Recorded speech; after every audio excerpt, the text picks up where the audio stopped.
السلام علیکم ورحمۃ اللہ تعالی وبرکاتہ۔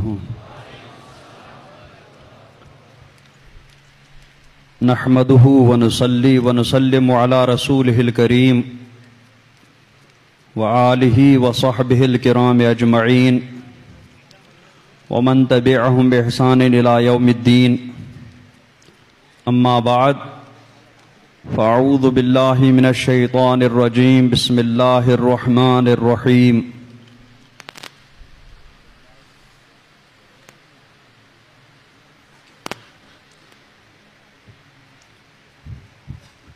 اطیعوا اللہ واطیعوا الرسول واولی الامر منکم۔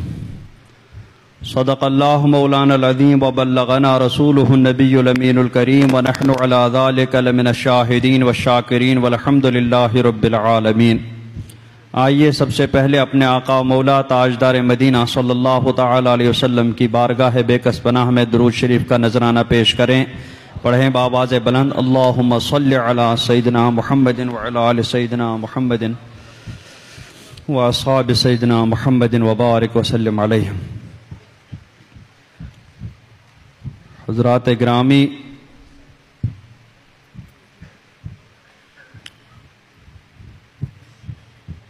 سرکار دو عالم صلی اللہ تعالی علیہ وسلم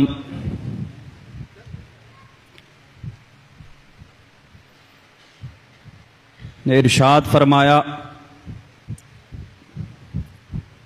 احب اللہ لما یغدوکم من نعمہ، کہ اللہ سے محبت کرو کیونکہ وہ ہر لمحہ تمہیں نعمتیں عطا فرماتا رہتا ہے۔ وَأَحِبُّونِي بِحُبِّ اللَّهِ،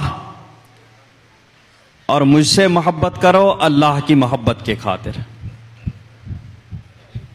وَأَحِبُّوا أَهْلَ بَيْتِي بِمَحَبَّتِي، اور میرے اہل بیت سے محبت کرو میری محبت کے سبب۔ تو سرکار صلی اللہ تعالی علیہ وسلم نے اللہ رب العزت سے محبت کا حکم دیا، اپنی ذات گرامی سے محبت کا حکم دیا، اور اپنے اہل بیت اطہار سے محبت کا حکم فرمایا۔ صحابہ کرام رضوان اللہ تعالی علیہم اجمعین نے سرکار کے اس ارشاد پر بھرپور عمل فرمایا، اور ایسی محبت کی کہ سولی کے تخت پر چڑھائے جاتے وقت بھی جب ان سے پوچھا جاتا تھا کہ کیا تم یہ پسند کرتے ہو کہ تم لوگوں کی جگہ اس وقت تمہارے محبوب محمد صلی اللہ علیہ وسلم کو لٹکایا جائے اور تم اپنے گھر پر اپنے اہل و عیال کے درمیان بیٹھے ہوں؟ تو وہ جواب دیا کرتے تھے کہ ہم تو یہ بھی نہیں چاہتے ہیں کہ سرکار اپنے گھر پہ تشریف فرما ہو اور وہاں ان کے پائے مبارک میں ایک کانٹا بھی چبھ جائے۔ تو ان کی اس محبت کو دیکھ کر کے حضرت ابو سفیان، جو اس وقت ایمان کی حالت میں نہیں تھے، انہوں نے برجستہ کہا کہ ما رأیت احدا یحب احدا کحب اصحاب محمد محمدا، کہ میں نے کسی کو کسی سے اتنی محبت کرتے ہوئے نہیں دیکھا جتنی محبت میں نے محمد عربی صلی اللہ علیہ وسلم کے اصحاب کو ان کے ساتھ محبت کرتے ہوئے دیکھا۔ تو صحابہ کرام رضوان اللہ تعالی علیہم اجمعین سرکار سے بہت محبت کرتے تھے، اللہ سے بہت محبت کرتے تھے، سرکار سے بہت محبت کرتے تھے، اور محبت کا تقاضا یہ ہے کہ محبوب کی اطاعت بھی کی جائے۔ قرآن پاک میں ارشاد ہوا، قُلْ إِن كُنتُمْ تُحِبُّونَ اللَّهَ فَاتَّبِعُونِي، کہ اگر تم اللہ سے محبت کرتے ہو تو میری اتباع کرو، میری پیروی کرو۔ حضرت امام شافعی رضی اللہ تعالی عنہ کی جانب کچھ اشعار منسوب ہیں، فرماتے ہیں تعصل الہ وانت، کہ تم اللہ تبارک و تعالی سے محبت کا اظہار کرتے ہو اور پھر اس کی نافرمانی بھی کرتے ہو۔ ھذا محال فی القیاس بدیع، یہ بات عقلاً ناممکن ہے اور انوکھی بات ہے کہ تم اس کی محبت کا اظہار بھی کر رہے ہو اور پھر اس کی نافرمانی بھی کر رہے ہو. لو کان حبک صادقا لاطعتہ، اگر تمہاری یہ محبت سچی ہے تو تم ضرور اپنی محبوب کی اطاعت بھی کرو گے. کیوں؟ اس لیے کہ ان المحب لمن یحب مطیع، کیونکہ محب جس سے محبت کرتا ہے اس کا فرما بردار بھی ہوتا ہے، اس کی اطاعت بھی کرتا ہے، اس کی بات بھی سنتا ہے اور اس پر عمل بھی کرتا ہے. تو صحابہ کرام رضوان اللہ تعالی علیہم اجمعین نے اللہ سے محبت کی، سرکار سے محبت کی اور سچی محبت کی، اور اس کا جیتا جاگتا ثبوت یہ تھا کہ اللہ اور رسول کے ہر ارشاد پر عمل کیا کرتے تھے، ہر حکم پر عمل کیا کرتے تھے، فرما برداری لاجواب کرتے تھے. اور صحابہ کرام رضوان اللہ تعالی علیہم اجمعین اللہ اور رسول کے ارشادات پر عمل ایسا کرتے تھے کہ اس میں کسی کا بھی پاس و لحاظ نہیں کیا جاتا تھا، کیونکہ اس محبت کی بنیاد ایمان پر تھی. تو وہ صرف ایمانی رشتے کو ہی ہر رشتے پر ترجیح دیتے تھے. اگر سامنے والے کے ساتھ ایمان ہوتا تھا تو وہی اس کو بھائی سمجھتے تھے، اگر ایمان نہیں ہوتا تھا تو وہ کوئی بھی ہوتا تھا لیکن اس کو بھائی ماننے کے لیے تیار نہیں ہوا کرتے تھے. اور اللہ اور رسول کی فرما برداری ہی میں وہ اللہ اور رسول کی بارگاہ میں ادنا گستاخی بھی برداشت نہیں کرتے تھے.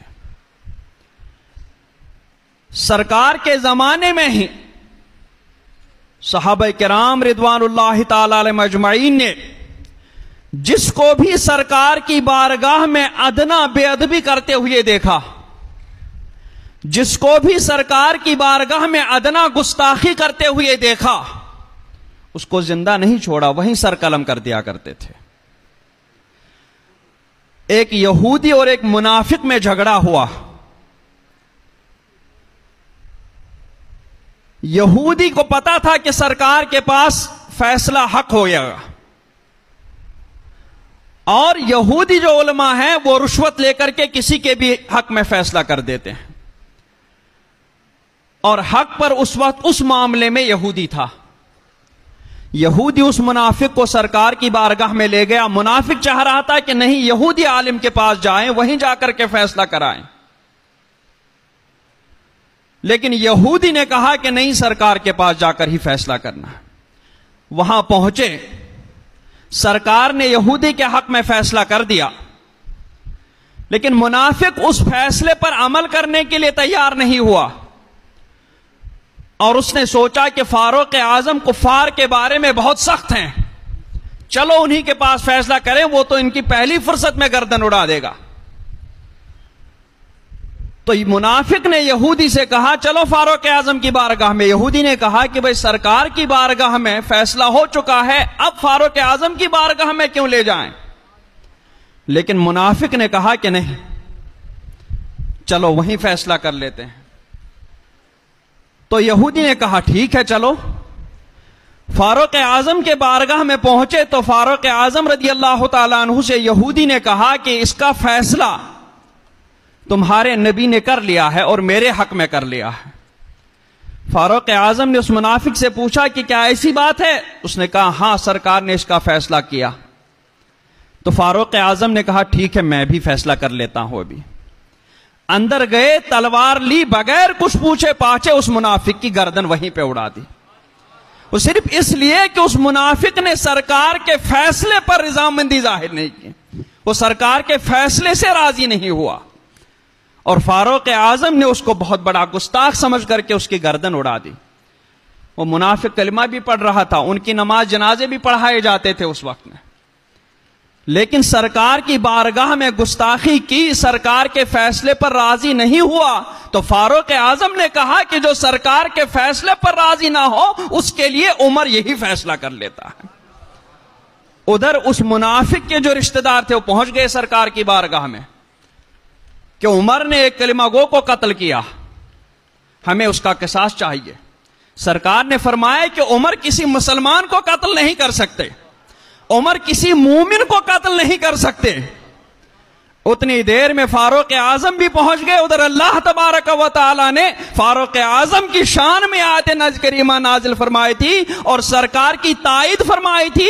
اللہ تبارک و تعالی نے فرمایا لا یؤمن احدکم حتی یحکموک فیما شجر بینکم، کہ تب تک کوئی مومن نہیں ہو سکتا جب تک سرکار کو حکم نہ مانے، اپنے آپسی معاملات میں سرکار کے فیصلے پر راضی نہ ہو جائیں، تب تک وہ مومن نہیں ہے۔ تو سرکار نے فاروق اعظم کو بتا دیا، ان منافقین کے رشتہ داروں کو بتا دیا کہ اس نے میرے فیصلے سے ناراض ہو کر کے، میرے فیصلے پر راضی نہ ہو کر کے وہ ایمان ہی سے نکل گیا تھا۔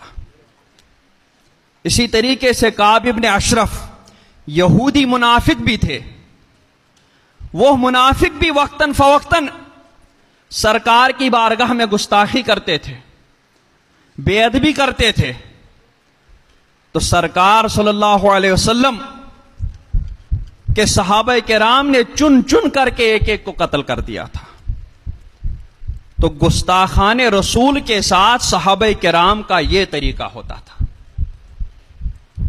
ان گستاخوں سے اتحاد کرنے کا سوال ہی نہیں پیدا ہوتا تھا، کیونکہ سرکار کی بارگاہ میں گستاخی کر کے وہ ایمان ہی سے نکل چکے تھے۔ ان کے ساتھ صحابہ کرام کا یہ رویہ ہوتا تھا۔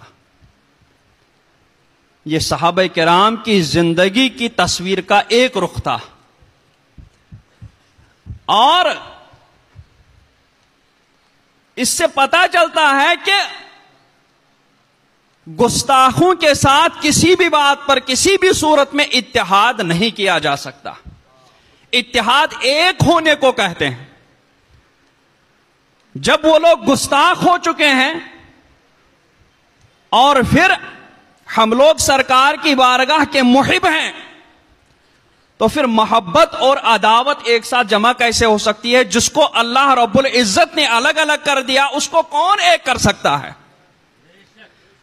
جس خبیث اور طیب کو اللہ تبارک و تعالی نے ممتاز کر دیا، الگ الگ کر دیا، اس خبیث اور طیب کو ایک کون کر سکتا ہے؟ وہ ہمیشہ الگ الگ ہی رہے گا سب۔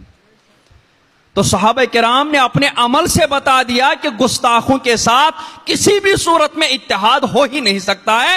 گستاخوں کی سزا وہی ہے جو صحابہ کرام نے ان کو دی ہے۔ یہ ان کی زندگی کی تصویر کا ایک رخ تھا۔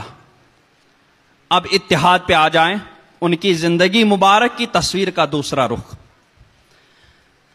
حضرت خالد ابن ولید رضی اللہ تعالی عنہ کا واقعہ بہت لوگوں نے سنایا ہوگا، سن بھی لیا ہوگا۔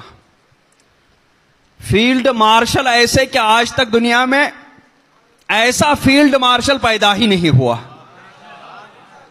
حالت کفر میں بھی جب تھے اتنے بہادر تھے کہ غزوہ احد کا نقشہ انہوں نے پلٹ دیا تھا، لیکن جب حالت ایمان میں آئے پھر تو وہ ننگی تلوار اللہ کی تلوار بن گئے۔ سرکار نے اللہ کی تلوار فرما دیا، پھر کون ان کو نیام میں کر سکتا تھا؟ حضرت ابوبکر صدیق رضی اللہ تعالی عنہ کے زمانے میں بہت علاقے انہوں نے فتح فرمائے، پورے سپہ سالار اعظم بنا کر کے چلے گئے تھے، اور جہاں بھی جاتے تھے بس علاقے میں خبر ہوتی تھی کہ اس لشکر کے سپہ سالار خالد ابن ولید ہیں، تو وہاں خود ہی چھوڑ چھوڑ کر کے بھاگ جا کرتے تھے۔ کوئی سامنے مقابلے کے لیے کوئی تیار نہیں ہوتا تھا۔ پوری فوج، اسلامی فوج حضرت خالد بن ولید رضی اللہ تعالی عنہ کے ایک اشارے پر آگ میں کودنے کے لیے تیار ہو جایا کرتی تھی۔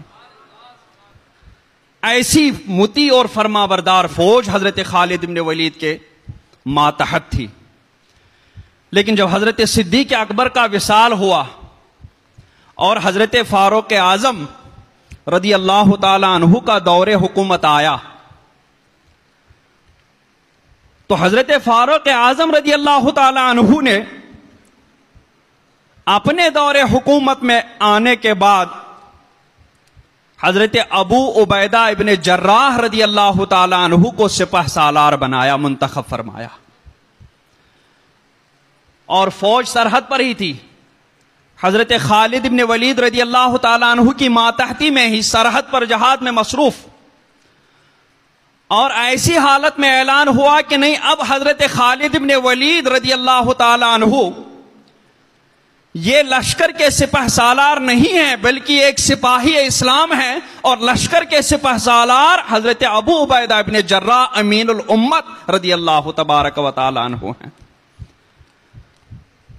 تو اگر حضرت خالد ابن ولید چاہتے، اتنی بڑی فوج ان کے ایک اشارے پر دشمنوں کا صفایا کر دیتی تھی، اگر چاہتے تو وہ بغاوت بھی کر سکتے تھے، بغاوت کھڑی کر سکتے تھے، وہ حضرت فاروق اعظم کے بالمقابل کھڑے ہو سکتے تھے، لیکن نہیں، انہوں نے مسلمانوں کو انتشار سے بچانے کے لیے، مسلمانوں میں اتحاد قائم رکھنے کے لیے، انہوں نے سپہ سالار اعظم سے ایک عام سپاہی بننا برداشت کر لیا، گوارا کر لیا، اور کسی قسم کی بھی بات زبان سے، حرف شکایت زبان سے نہیں نکالا۔ تو فوج ویسی کی ویسی متحد رہی۔ یہ ذہن میں رکھیں، اس پر میں تبصرہ اس کے بعد کر لوں۔ حضرت امام حسن مجتبی رضی اللہ تبارک و تعالی عنہ، جن کو سرکار نے پہلے ہی بشارت دی تھی کہ مسلمانوں کے بہت دو بڑی جماعتوں کے درمیان صلح فرمائیں گے، تو جب حضرت علی رضی اللہ تبارک و تعالی عنہ کا وصال ہوا، اس وقت حضرت علی کے ساتھ جو لوگ تھے وہ حضرت امام حسن مجتبی رضی اللہ تبارک و تعالی عنہ کے بھی ساتھ تھے، اور وہ پیچھے بھی لگ گئے کہ آپ اعلان کر دیں ہم آپ کے ساتھ ہیں۔ حضرت امیر معاویہ نے، اگرچہ وہ ادھر بڑی فوج کے ساتھ ہیں لیکن ہم بھی آپ کے ساتھ ہیں، آپ کیوں ان کے ماتحت ہونے کے لیے، ان کی بات سننے کے لیے تیار ہو جائیں؟ آپ کے ساتھ بھی اتنی بڑی فوج ہے، ہم لڑ لیں گے ان کے ساتھ اور ان کو زیر کر دیں گے۔ لیکن حضرت امام حسن مجتبی رضی اللہ تبارک و تعالی عنہ نے اس وقت مسلمانوں کو انتشار سے بچانے کے لیے، مسلمانوں میں آپسی اتحاد قائم رکھنے کے لیے حضرت امیر معاویہ رضی اللہ تبارک و تعالی عنہ سے صلح کی، اور مسلمانوں کی دو بہت بڑی جماعتوں کو اتحاد پر قائم رکھا، ان میں کسی طریقے کا انتشار اور اختلاف پیدا نہیں ہونے دیا۔ تو یہ حق بات پر اتفاق ہو۔ تو یہ صحابہ کرام کی تصویر کا دوسرا رخ تھا۔ ایک تو گستاخوں کے ساتھ ان کا وہ رویہ تھا کہ کسی قسم کا اتحاد ہو نہیں سکتا، اور دوسرا آپسی اتحاد، کلمہ حق پر اتحاد، محبت رسول پر اتحاد، محبت خدا پر اتحاد، اس میں اتنی بڑی بڑی قربانیاں دینے کے لیے تیار ہوا کرتے تھے۔ اپنی حضرت امام حسن مجتبی رضی اللہ تعالی عنہ نے جب حضرت امیر معاویہ سے صلح کی، مسلمانوں کو اختلاف اور انتشار سے بچایا، تو اس کے بعد ان کا راستے میں چلنا دشوار ہو جایا کرتا تھا۔ یا مذل المسلمین کہا کرتے تھے ان کے جو ساتھی تھے، کہتے تھے اے مسلمانوں کو ذلیل کرنے والے معاذ اللہ، اے مسلمانوں کو رسوا کرنے والے معاذ اللہ، گلی گلی سے آوازیں آنے لگتی تھی۔ تو وہ جو ایسا کہنے والے تھے وہ حقیقت میں مسلمانوں میں انتشار پیدا کرنے کے لیے ہی ان کے جماعت میں داخل ہوا کرتے تھے، مسلمانوں میں اتحاد قائم رکھنے کے لیے وہ ساتھ نہیں ہو رہے تھے۔ حضرت امام حسن مجتبی کی امامت پر راضی رہنے کے لیے وہ ان کے ساتھ نہیں ہو رہے تھے، بلکہ مسلمانوں میں اختلاف پیدا کرنے کے لیے، ان کو آپس میں لڑانے کے لیے وہ حضرت امام حسن مجتبی کے ساتھ لگ جاتے تھے۔ تو حضرت خالد ابن ولید کا بھی واقعہ آپ نے سنا، حضرت امام حسن مجتبی کا بھی واقعہ آپ نے سنا۔ ان دونوں بزرگوں کے ساتھ، دونوں ہمارے سروں کے تاج ہیں، دونوں نے مسلمانوں میں اتحاد اور اتفاق برقرار رکھنے کے لیے اتنی بڑی فوجیں ماتحت ہوتے ہوئے بھی کوئی اس کی پرواہ نہیں کی اور اپنے امیر کا حکم مان کر کے ایک عام سپاہی اور ایک عام زندگی گزارنے کے لیے تیار ہو گئے سب۔ اب آپ آج کے حالات دیکھ لیجئے، اتحاد اور اختلاف کے طریقوں کو دیکھ لیجئے۔ اتحاد کی بات آ جاتی ہے تو صاحب کسی سے بھی اتحاد پڑھنے کے لیے تیار۔ آزادی سے پہلے غیر مسلموں کے ساتھ بھی اتحاد کے لیے تیار۔ اعلی حضرت نے اس وقت بھی خبردار کیا تھا کہ اتحاد ہو ہی نہیں سکتا ہے، وہ صرف تمہیں استعمال کر رہے ہیں۔ تو جو تمہارے دین پر نہیں وہ تمہارے ساتھ اتحاد کر کے صرف تمہیں استعمال کرنا چاہ رہا ہے، اور وہ پیشن گوئیاں اس کے بعد سچ ثابت ہوئی۔ مسلمان صرف استعمال ہوئے تھے، اور جو لوگ اتحاد کی بات کرتے ہیں وہ لوگ حقیقت میں اتحاد کے خواہاں نہیں ہوتے ہیں، ان کو اتحاد سے کوئی مطلب نہیں ہوتا۔ ان کو یہ رہتا ہے کہ ہماری بات سنی جائے اور ہماری بات ہی مانی جائے۔ میں تو بچہ ہوں، بہت زیادہ بڑی باتیں نہیں بول سکتا، لیکن حضور تاج الشریعہ کے ساتھ، حضرت کے ساتھ بھی بارہا لوگ آتے ہیں، حضرت علماء کی فلاں لوگوں کی میٹنگ کروا دیں، ان لوگوں کو ملانا ہے، یہ کرنا وہ کرنا ہے۔ ان میٹنگوں کا کیا نتیجہ نکلتا ہے وہ بھی میں نے دیکھا۔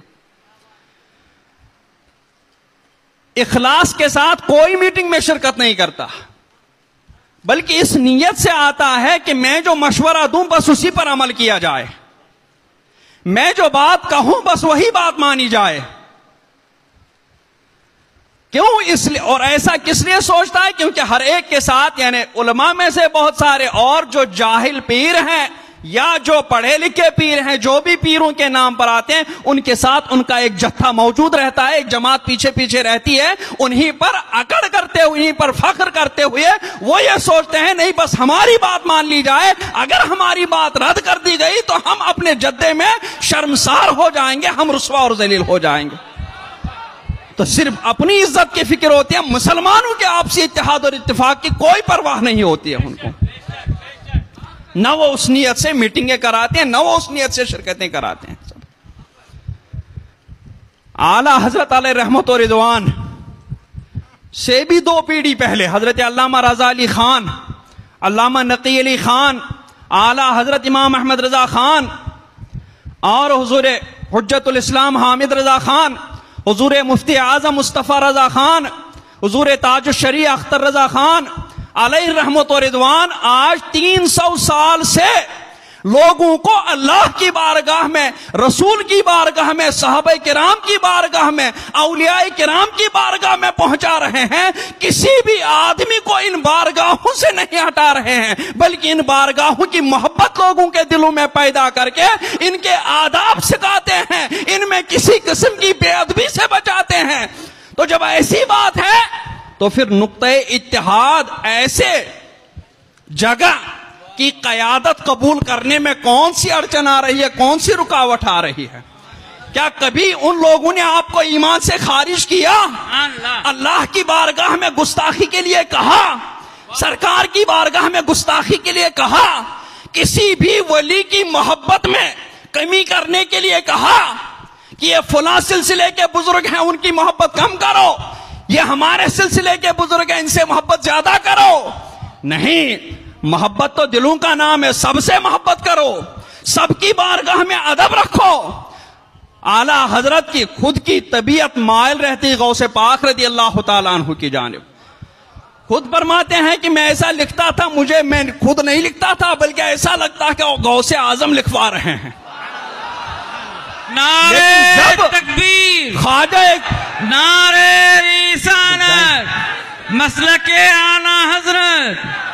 لیکن جب حضرت خواجہ غریب نواز رضی اللہ تعالیٰ عنہ کا نام پاک لیا کرتے تھے تو اجمیر شریف سے حضرت معین الحق و دین حضرت خواجہ خواجگاں حضرت خواجہ غریب نواز سنجری اجمیری رضی اللہ تعالیٰ عنہ کہہ کر کے نام لیا کرتے تھے۔ حضرت نظام الدین کا اولیاء تو نظام الحق و دین لے کر کے نام لیا کرتے تھے۔ تو کسی بزرگ کا نام اعلی حضرت نے بے ادبی سے لیا، کسی بزرگ کا نام اعلی حضرت نے بے ادبی سے لکھا، کسی صحابی کا نام اعلی حضرت نے بے ادبی سے لکھا یا کہا یا کسی سے کہلوایا؟ اعلی حضرت تو اعلی حضرت، ان کے خلفاء میں بھی کسی نے بھی کسی ولی کی بارگاہ میں کوئی بے ادبی کا لفظ نہیں لکھا، بے ادبی سے ان کا نام نہیں لیا، بے ادبی سے، بلکہ جس شہر میں بزرگان دین بسیرا کرتے ہیں ان شہروں کا نام شریف کر کے ہی لیتے ہیں۔ یہی اعلی حضرت نے ہمیں سکھایا۔ جب ایسی بات ہے، دین کی قیادت 300 سال سے 400 سال سے ہو رہی ہے، تو آج ان کی قیادت قبول کرنے میں کون سی رکاوٹ آ رہی ہے، کون سی اڑچن آ رہی ہے؟ سب اگر اعلی حضرت جہاں سے 400 سال سے فتویٰ نویسی یعنی بڑے بڑے مفتیان کرام تیار ہو رہے ہیں، بڑے بڑے قطب الاقطاب تیار ہو رہے ہیں، بڑے بڑے قطب الارشاد تیار ہو رہے ہیں، جب ایسی قیادت قبول نہیں ہے تمہیں، تو لوگ پھر کس کی قیادت قبول کریں گے؟ جب ساری دنیا میں اعلی حضرت کی بات ماننے کے لیے تیار، ساری دنیا میں فتح و رضویہ کے حکم پر عمل کرنے کے لیے تیار، ساری دنیا میں اعلی حضرت کی نعتیں پڑھنے پر تیار، لیکن بس اعلی حضرت کے سب کچھ ہمیں تسلیم اور منظور ہے، لیکن صاحب آج ہم قیادت کسی اور کو سونپیں۔ اب ان کے بعد اور کون سا ایسا ہے کہ جس کے ساتھ میں یا جو اتنے سالوں سے دین کی اتنی خدمت کرتا آ رہا ہو، لوگوں کی قیادت کرتا آ رہا ہو، کہ جس کے جھنڈے تلے آپ جمع ہو جائیں گے؟ ان کا نام لیں، ان کا نام لیں، 2000 3000 4000 سے زیادہ جمع نہیں ہوں گے ان کے نیچے جو ان کی قیادت قبول کرنے کے لیے تیار ہوں۔ اگر آپ چناؤ بھی کریں گے، اس میں بھی سب سے زیادہ لوگ جس طرف آپ کو مائل نظر آئیں گے وہ اعلی حضرت امام احمد رضا خان کے شہر بریلی ہی کی طرف مائل نظر آئیں گے سب، کیونکہ وہیں سے تمام بزرگوں کے بارگاہوں کا ادب سکھایا گیا، تمام بزرگوں کی بارگاہوں کی محبت سکھائی گئی ہے سب۔ تو سارے بزرگان دین جہاں ہوں، سارے اولیاء کرام جہاں ہوں، کیوں نہ وہیں کی بات مانی جائے، وہیں کی قیادت قبول کی جائے اور ساری بارگاہوں سے فیضان حاصل کر لیا جائے۔ کیونکہ دوسری خانقاہوں میں آپ لوگوں نے بھی دیکھا ہوگا کہ اپنی خانقاہ کی واہ واہی تو ہوتی ہے، لیکن دوسرے بزرگوں کی خانقاہ، دوسرے سلسلے کے بزرگوں کی بے ادبی بھی ہو جاتی ہے سب۔ تو یہ حسد یہی نہیں ہونے دیتا۔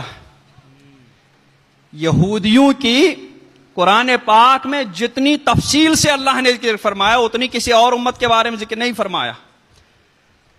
منافق کیسے پیدا ہوئے تھے، یہودی کیسے ایمان نہیں لا رہے تھے، تب تک تو سرکار کا نام پاک لے کر کے سرکار کی برکت سے، سرکار کے وسیلے سے فتح و نصرت کی دعائیں مانگتے تھے اور فتح و نصرت حاصل بھی کرتے تھے۔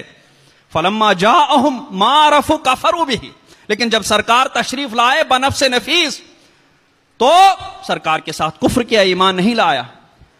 کیوں؟ اس لیے کہ یہودیوں کے ساتھ بھی جٹھے رہتے تھے، ان کے جو بڑے بڑے علماء تھے ان علماء کے ساتھ بھی ایک ایک جماعت عوام کی رہتی تھی جو ان کو نذرانے دیتی تھی، جو ان کو اپنی کھیتی باڑی سے حصہ دیتی تھی سال بھر کے بعد، جو ان کو اپنے مویشیوں سے حصہ دیتی تھی۔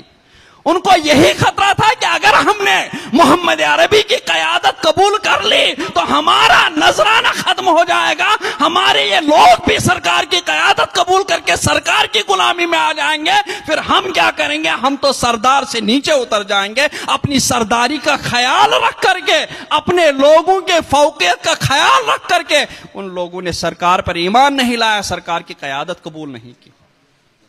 اور حسد، عبداللہ ابن ابی، اس کا بھی یہی چکر تھا، اس کو تو سردار بنایا جا چکا تھا، لیکن جب سرکار تشریف لائے سب لوگوں نے سرکار کی غلامی اختیار کی، سرکار کے غلام بن گئے، تو عبداللہ ابن ابی کو بھی اپنی رسوائی محسوس ہوئی کہ میں تو سردار بنتے بنتے رہ گیا، تو وہیں سے اس کی دشمنی ختم ہوئی۔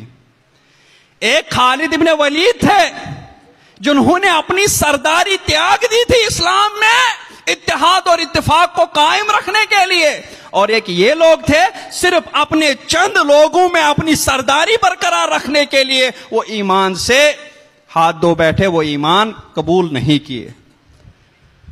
تو اتحاد اور اتفاق تب ہوگا ممکن جب آپ کسی ایک شخصیت پر پہلے متفق ہو جائیں اور اپنے دلوں سے یہ بغض اور حسد نکال پھینکیں، تب جا کر کے اتحاد اور اتفاق کی بات کر لے۔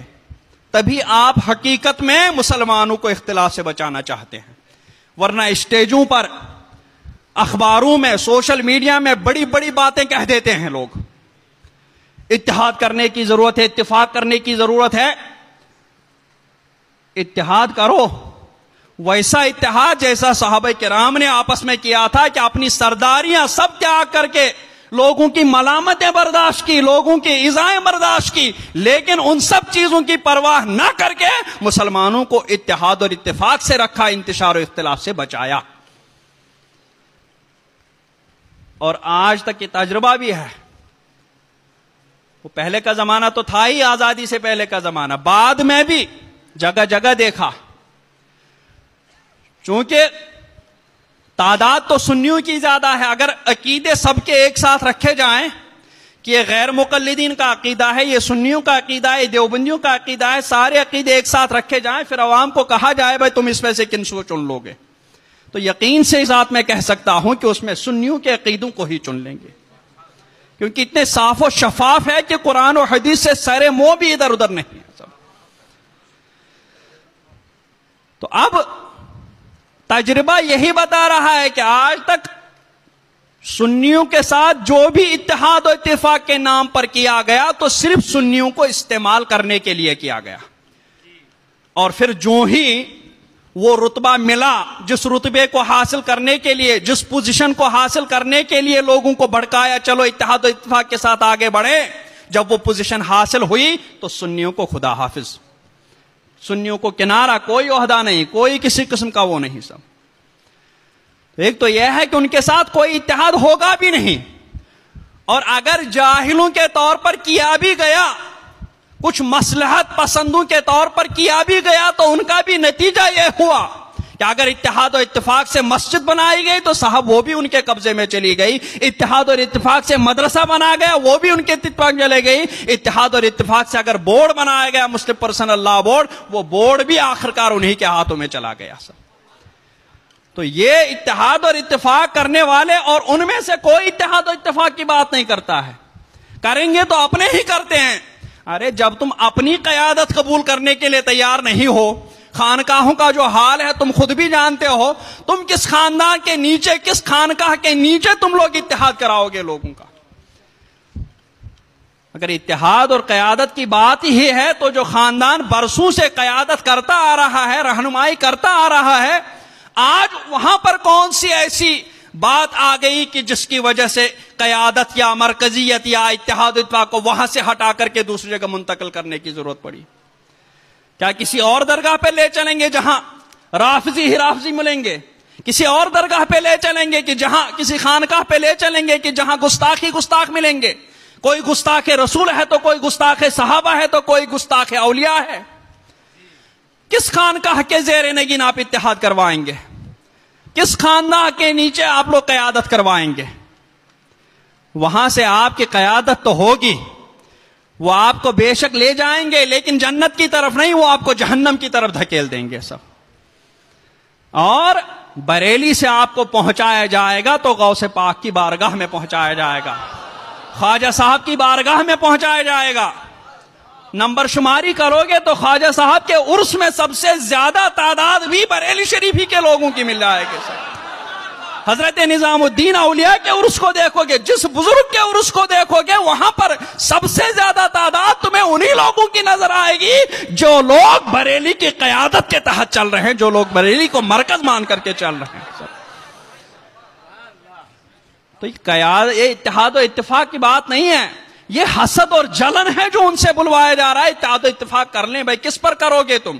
جب تم خود ہی سوچ کے آتے ہو کہ میری بات ہی سن لی جائے اور سامنے والے کی بات نہیں مانی جائے، تو اگر 10 خانقاہوں کے لوگ جمع ہو جائیں گے، 10 کی اگر بات نہیں سنی گئی تو تم اپنے راستے، وہ اپنے راستے، وہ اپنے راستے، پھر کون؟ اتحاد کے بجائے انتشار پیدا کرنے کے لیے میٹنگیں ہوتی ہیں سب۔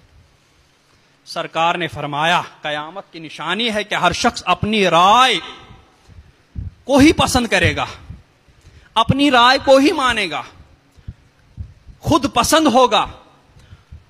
اور ہوتا بھی یہی ہے کہ ہر شخص اپنی ہی رائے کو لوگوں کے لیے نفع بخش سمجھتا ہے، اپنی ہی رائے کو لوگوں کے لیے فائدے مند سمجھ رہا ہے، اور پھر اگر وہ نہیں مانی گئی تو پھر اپنی عزت کا خیال رکھتے ہوئے وہ ان لوگوں کے ساتھ نظر نہیں آتا ہے پھر دوبارہ کسی میٹنگ میں، بلکہ اپنا جتھا لے کر کے وہ الگ ہی اینٹ بنا رہا ہوتا ہے سب۔ تو اگر اتحاد اور اتفاق پیدا کرنا ہے تو صحابہ کرام کے اسوے کو اپنانا پڑے گا۔ پہلے حسد اور بغض کی آگ دلوں سے نکالنی پڑے گی، اور قربانی دینے کا جذبہ اپنے اندر پیدا کرنا پڑے گا، اور ایسی جگہ کو پہلے نقطہ اتحاد بنانا پڑے گا کہ جہاں واقعی شرعی قیادت ہو رہی ہو اور لوگ ادھر برسوں سے شرعی رہنمائی حاصل کرتے آ رہے ہو، تب جا کر کے اتحاد اور اتفاق کا دعویٰ کرنے میں آپ لوگ سچے ہیں، ورنہ سب بے معنی ہیں۔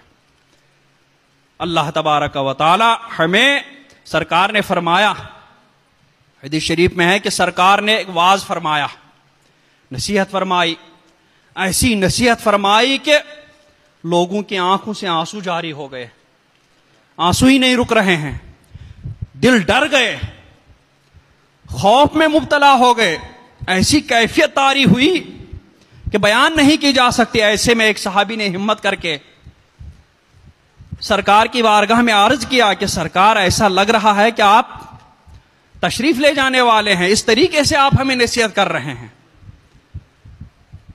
ایسا لگ رہا ہے کہ آپ الوداع کہنے جا رہے ہیں، اس دنیا کو چلے جانے کا وقت ایسا لگ رہا ہے، اس لیے سرکار ہمیں کوئی نصیحت فرما دیجئے۔ تو سرکار نے فرمایا علیکم بالسمع والطاعہ، کہ تم سنو اور فرما برداری کرو۔ وَلَوْ تَأَمَّرَ عَلَيْكُمْ عَبْدٌ حَبْشِيٌّ، اگرچہ ایسا حبشی غلام کأن رأسہ زبیبۃ، کہ جس کا سر سوکھی کھجور کی طرح، کشمش کی طرح ہو، یعنی بہت بدصورت جیسے رہتے، بدصورت کیا مطلب؟ اس طریقے کا ہو، بہت خوبصورت نہ ہو، ایسا حبشی غلام اگر تمہارا امیر بنے تو تم اس کی بات سنو اور اس کی فرما برداری کرنا، اس کی بات سے تم باہر مت نکلنا، تبھی تم دین پر قائم رہو گے سب۔ تو جب سرکار نے ایک حبشی غلام کو امیر بنائے جانے پر اس کی طاعت اور اس کی بات سننے کا حکم فرمایا، تو صحابہ کرام نے اس پر کیسا عمل کر کے دکھایا۔ اس عمل کا نمونہ حضرت خالد بن ولید نے عملی طور پر دکھایا، حضرت امام حسن مجتبی نے عملی طور پر دکھایا، حضرت فاروق اعظم رضی اللہ تعالیٰ عنہ کی اطاعت کر کے، حضرت امیر معاویہ سے صلح فرما کر کے۔ تو جب ایک حبشی غلام کی ایسی طاعت کرنے کا حکم ہے تو جہاں برسوں سے ایسی قیادت ہو رہی ہو، ان لوگوں کی بات سننے اور قبول کرنے میں کون سی رکاوٹ آ جاتی؟ اس لیے دوستو، یہ سب اتحاد اور اتفاق کے نام پر انتشار اور اختلاف پیدا کرنا مقصد ہوتا ہے، اور اپنی بڑائی ظاہر کرنا مقصد ہوتا ہے۔ ارے تم تو کل کے ہو، تمہاری گنتی ہی نہیں ہے ابھی تو، دو چار لوگوں کے ساتھ ہونے سے تم تھوڑی مجدد دین و ملت بن جاؤ گے، دو چار کتابیں لکھنے سے تھوڑی امام اہل سنت بن جاؤ گے۔ آج کل تو نیٹ پر بیٹھو، 2 منٹ میں 1000 2000 10,000 صفحے کی کتاب تیار ہو جائے گی، بس کاپی پیسٹ کرنا ہے، ادھر کتاب تیار۔ وہ اعلی حضرت تھے امام غزالی رضی اللہ تعالی عنہ کے بارے میں بتایا گیا کہ ان کا روزانہ کا اوسط 16 صفحہ تھا، روزانہ وہ 16 صفحہ تحریر فرمانے، کثیر التحریر بھی وہ تھے، بہت زیادہ لکھنے والوں میں سے تھے، بہت زیادہ تصنیف و تالیف کرنے والوں میں ان کا بھی شمار ہوتا ہے۔ تو امام سبکی وغیرہ فرماتے ہیں جب ہم نے ان کا حساب لگایا، ان کی عمر کا اور پھر ان کی کتابوں کا، تو ہم نے یہ اندازہ لگایا کہ روزانہ 16 صفحہ تقریباً تحریر فرمایا کرتے تھے۔ اور بڑائی کے طور پر رہی، کیونکہ اعلیٰ حضرت علیہ رحمت و رضوان کی فتح رضویہ کی جلد اول جب سامنے رکھی گئی تھی تو حضرت صدر الافاضل نے فرمایا تھا کہ اے امام، ایسا لگ رہا ہے کہ امام شامی کی یعنی حاشیہ ابن عابدین فتاوی شامی فتاوی رضویہ کے سامنے طفل مکتب نظر آ رہی ہے. تو اعلیٰ حضرت نے فرمایا مولانا فتاوی شامی کی ہی کلمات کی خدمت کرنے کا یہ صلہ ہے فتاوی رضویہ، اسی کی یہ سود ہے، اسی کی یہ نہر ہے. تو امام غزالی کی ہی تعلیمات کا سرا وہ ہے جہاں اعلیٰ حضرت کی تعلیمات ملتی ہیں. تو امام غزالی کے بارے میں ایسا لکھا، اور اعلیٰ حضرت علیہ رحمت و رضوان کی عمر شریف کا حساب لگا کر کے بزرگوں نے جب ایک اندازہ لگایا کہ اعلیٰ حضرت کتنا تحریر فرمایا کرتے ہوں گے، اعلیٰ حضرت کی کتابوں کا اندازہ لگا کر کے اور پھر عمر شریف کا اندازہ لگا کر کے دن نکالے اور پھر صفحات گنے، تو اوسط جو ان لوگوں نے بیان فرمایا کہ اعلیٰ حضرت ایک دن میں تقریباً 64 صفحات تحریر فرمایا کرتے تھے کم و بیش. تو وہ اعلیٰ حضرت جن کے، اور اعلیٰ حضرت فرماتے تھے کہ میں تو ایسا لگتا تھا کہ غوث اعظم فرما رہے ہیں اور میں لکھتا جا رہا ہوں. حضور تاج الشریعہ سے بھی میں نے سنا، فرماتے تھے کہ اعلیٰ حضرت کی کتابوں کو دیکھ کر ایسا ہی لگتا ہے کہ غوث اعظم ہی کی املا کی ہوئی کتابیں سب. تو اگر قیادت کے نام پر بولا جائے تو وہاں سے زیادہ بہتر قیادت اس وقت نہیں مل سکتی. آپ 100 سالہ تاریخ اٹھا کر کے دیکھیں، اعلیٰ حضرت کی وہ کتابیں آج کے ماحول میں بھی آپ کے لیے ویسی قیادت کریں گے جیسی قیادت ان لوگوں نے اس وقت اس ماحول میں کی تھی جس ماحول میں اعلیٰ حضرت عرب و عجم میں امام مانے جاتے تھے، امام تسلیم کر لیے جاتے تھے. وہ کتابیں، ان کتابوں کی تشریحات آج بھی ہمیں وہی سکھا رہی ہیں، آج بھی ہماری قیادت اور رہنمائی کر رہی ہیں سب. تو ہم ایسی ہی قیادت تسلیم کریں تبھی جا کر کے ہمارا بھلا ہو جائے گا. بقول تاج الشریعہ سنی اتحاد پیدا کرو. ایک اور بات میں بتا دوں، یہودیوں کے بارے میں بتایا گیا ضربت علیہم الذلۃ والمسکنہ، کہ ان پر ذلت اور رسوائی مسلط کر دی گئی. اور ہم دیکھتے ہیں کہ یہودی قابض ہیں. تو بزرگوں نے فرمایا کہ عام یہودیوں کا وہی حال ہے، یہودیوں کی جو عوامی آبادی ہے ان کا وہی حال ہے کہ ان پر ذلت اور رسوائی مسلط ہے. وہ بھیک منگے ہیں سب. بس یہ گنے چنے چند ہیں جنہوں نے کسی کو دھوکہ دے کر کے یا کچھ طرح اس پر قبضہ کر کے رکھ لیا ہے سب. تو اگر مجموعی تعداد دیکھی جائے تو یہودیوں پر ذلت اور رسوائی چھائی ہوئی ہے، سوائے چند کے جو اس وقت چلا رہے ہیں.